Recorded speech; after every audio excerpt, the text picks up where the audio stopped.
pwede pong ano. Pwede din po. Iikot ba o? Iikot po yan, iikot po. Iikot po yan. Iikot po yan.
And express our final goodbye to our beloved Gervasio B. Tanyo, as he was fondly called Jerry by his close friends and Basoy by his family. He is remembered as the singer of the family. But before anything else, Eternal Gardens Management, officers, and staff would like to express our sincerest condolences to the family. With grief in our hearts, we accept his death and commend his soul to the Lord. And now, to offer a thanksgiving prayer for the life of our beloved Sir Gervasio, I would like to invite everyone to please rise. To lead the prayer, may I call on Ma'am May Tanyo.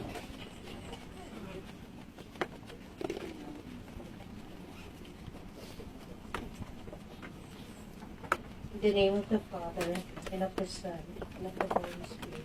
Amen. Blessed be the God and Father of our Lord Jesus Christ, who has blessed us with all.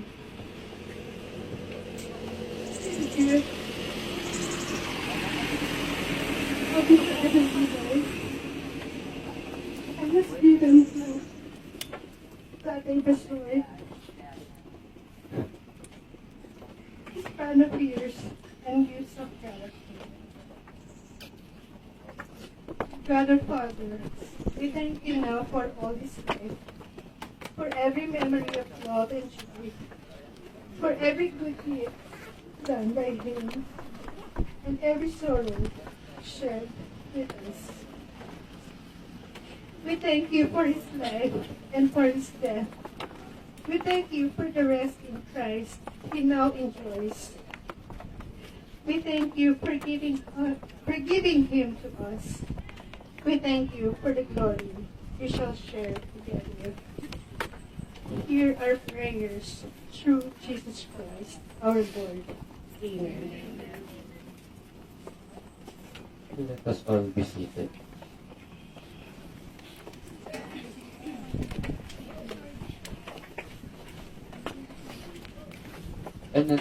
point, we'd like to call the family members to share the wonderful life lived by Sir Gervasio and to thank everyone who have helped them to ease and lessen the burden of losing him. To start with, we will call on his son-in-law, Sir Joel Acabado.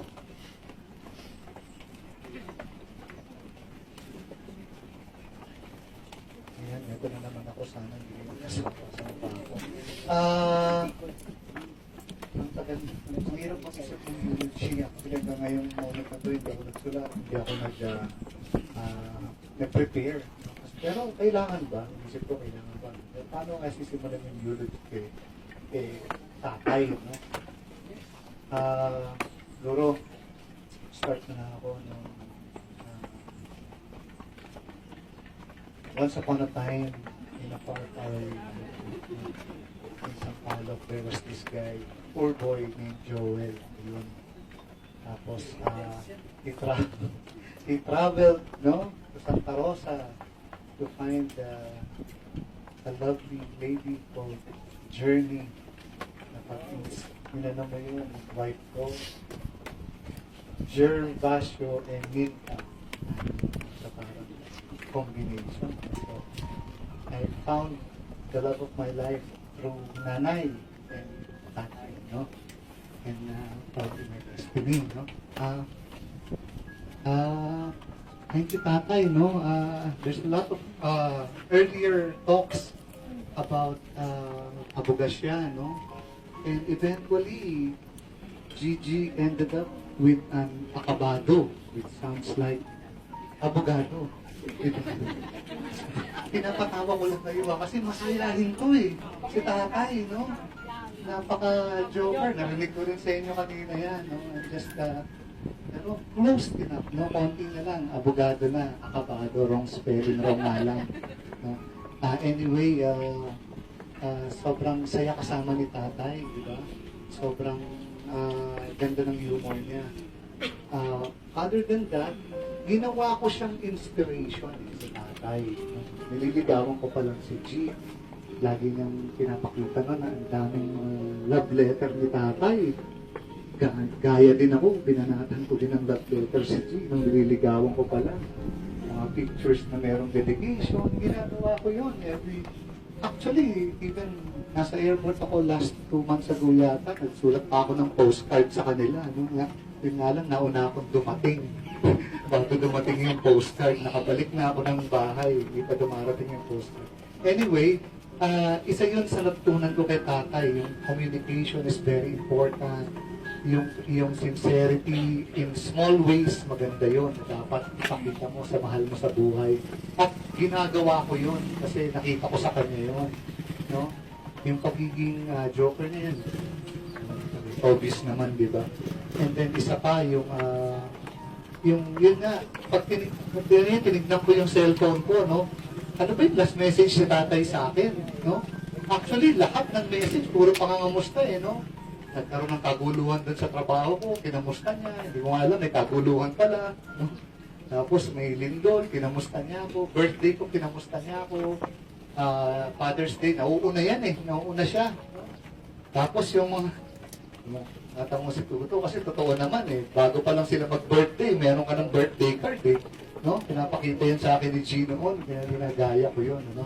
Hanggang ngayon, ginagawa ko yun kasi napakaganda ganda nung ginagawa ni tatay sa tao, no? Para maging masaya, mapatunayan na mahal ka niya. At mahal na mahal ka namin, tay. Alam mo yan, na ginagawa namin lahat ng best para sa iyo hanggang sa tungan hanggang sa ngayon, no? Nag-sacrifice kami. Probably to end my kalimutan ko yung gitara kakantahin ko sana siya para talagang lahat makumpleto ko yung features niya yung quality, no? Siguro isa rin sa nagustuhan sa akin ni Gio marunong ako mag-gitara kasi si tatay magaling mag-gitara. So tay, pagpawanin mo wala yung gitara pero I'll just sing a few parts, no, na kinanta ko rin to para kay Papa, no? Yung chorus na lang sa mainit, no? So, ito na lang. Tay, this one is for you, no? Not only for you, but for Papa. Patay na rin si Papa, yung tatay ko. and for probably Lolo Mel and Uncle Fortune, yung idol natin, ano? Para sa lahat ng mga tatay, mga leaders of the band, no? Konting chorus lang, no? Para dun sa mga sobrang gagaling ng mga tatay, no? Na naging inspirasyon natin sa buhay, no? So, the leader of the band is tired, and his eyes are growing old, but his blood runs through my instrument, and the song is in my soul. And I must be a fool at them to imitate the man, but I'm just a living legacy to the leaders of the band. No? Ganun. So, para kay tatay yun. At sa lahat ng mga tatay natin, ha, una yun na nagtaguyod sa mga pamilya na hanggang ngayon dinadakila ko at sinusunod ko. Salamat naman.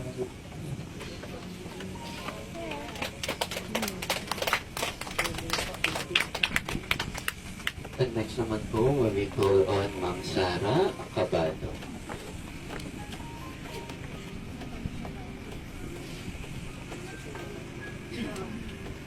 Afternoon po sa inyo lahat. Ako po si Sarah. Panganay na ako po ang ako. So, ang dami na pong nakapag-mention kanina na iba po, nagtrabaho po si Lolo abroad. Kung nung bata po kasi ako, nasakto, nakamuha sa Japan. Tapos, syempre, as a curious child, tatanong ako kala Lola, kala Mami, sino ba si Lolo? Sino ba si Lolo? Kasi, syempre, hindi ko naman siya nakikita. Tapos, syempre, sagot nila, sa Japan, uuwi na naman, he's gonna come back soon. Tapos, hindi ko alam bakit, at paano. Yung sagot nila, nag-register siya sa utak ko na, ay, Japanese si Lolo. Sabi ko, hindi ko rin alam ngayon, looking back at it, na bakit ganun yung pumasok sa utak ko. So, halimbawa, syempre, pag children, playmates, may mga classmates. Sabi ko talaga na, oh, my lolo's Japanese, I'm part Japanese. Kasi akala ko talaga Japanese siya. So, from there, up until nakauwi siya ng Pilipinas, saka ko lang nalaman na hindi pala Japanese si Lolo. But, sana sinabi niya agad. But, hindi man siya Japanese. Ngayon na mas nakilala ko siya, hindi natin mate-deny na grabe, mahilig pala talaga siya sa Japanese food. Na tipong halos every birthday, hindi pwedeng hindi Japanese yung kakainin. Parang pag-August, automatic yan. Meron ng sushi na may araw for sushi.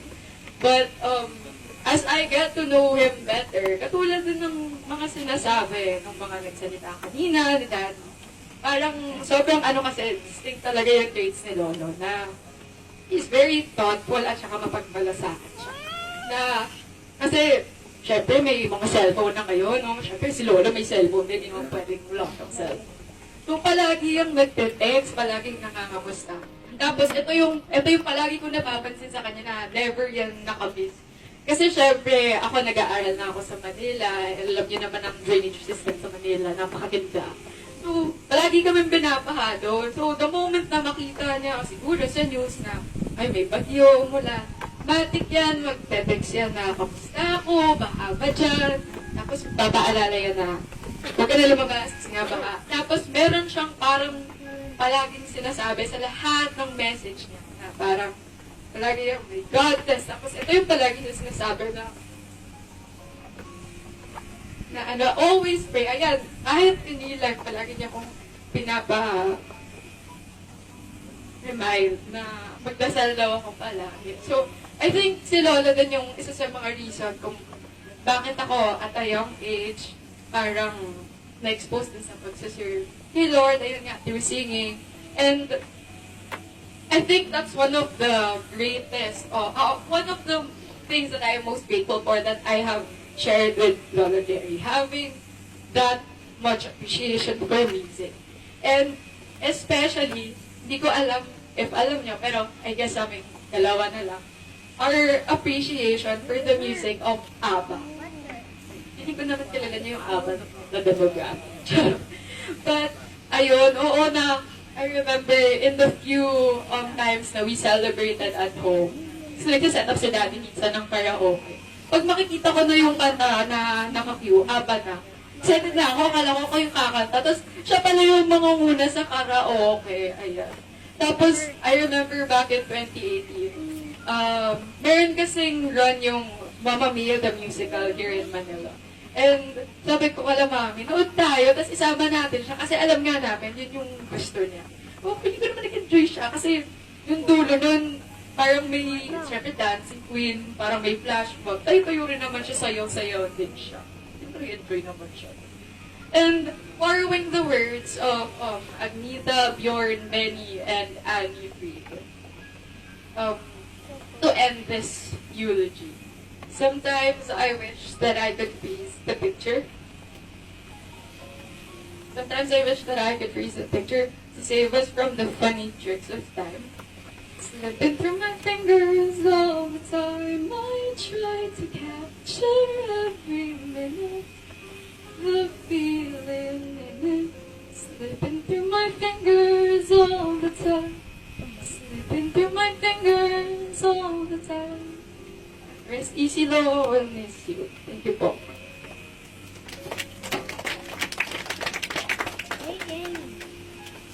Now, to give us the last message, we call on Sir Genesis Tanya.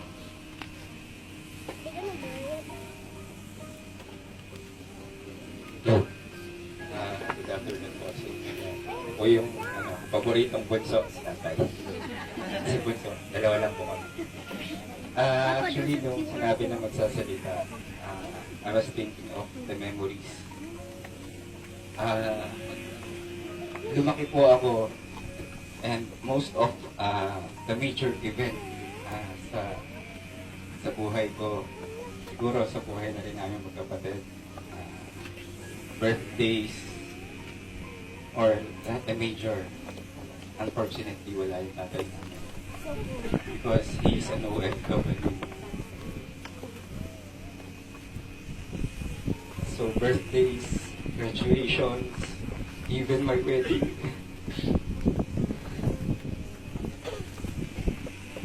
because yun nga, kailangan niya magtrabaho outside. So sabi ko sa sarili ko, never ako magiging OFW kasi alam ko yung pakaramdam ng anak na wala yung magulang or yung tatay during the major events ng buhay. So yun, lumaki kami. And then, nung nagkaanak ako, doon ko na-realize na mas mahirap pala sa part ni tatay na wala siya during our major events or yung big events sa buhay namin. So I realized yung mga sacrifices niya, nawala siya sa family niya during Christmas, New Year, even his birthday, nawala siya sa amin. So napakasakit pala nun. So nararamdaman ko yung bilang tatay. So kaya I salute sa bayo ko na minsan yung mga occasion wala rin siya. So hanga-hanga ako ngayon sa mga OFW, yung sacrifices nila para lang pagpatuyod yung family. So sa memory siguro, yung recent na lang. Kasi, as I remember, never ko siyang nahag or nayakap na matagal or nahawakan man lang yung kamay or nahaplos man niya ako. Wala ako memories na gano'n.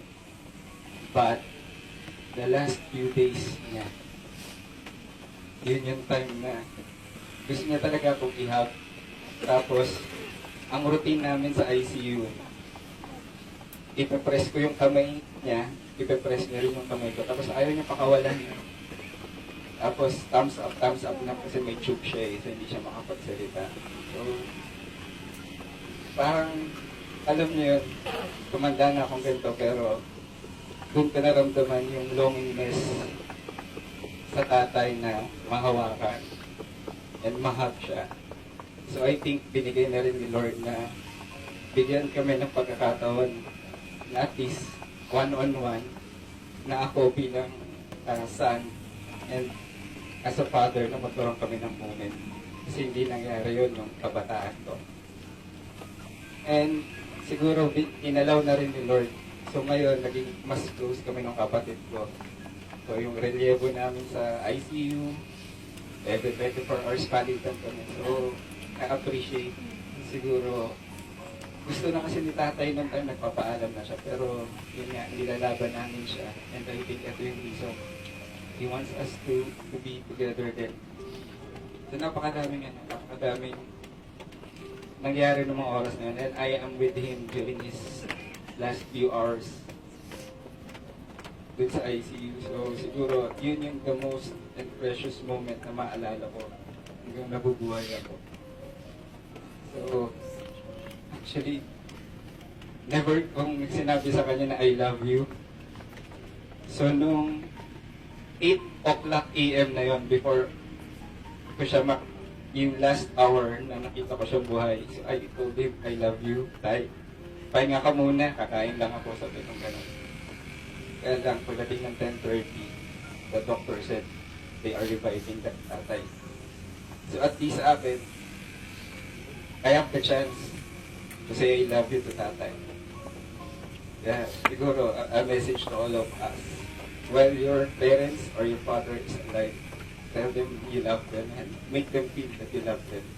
Kasi it's too late na rin eh. Kung kailan siya mamamatay, saka natin sasabihin natin.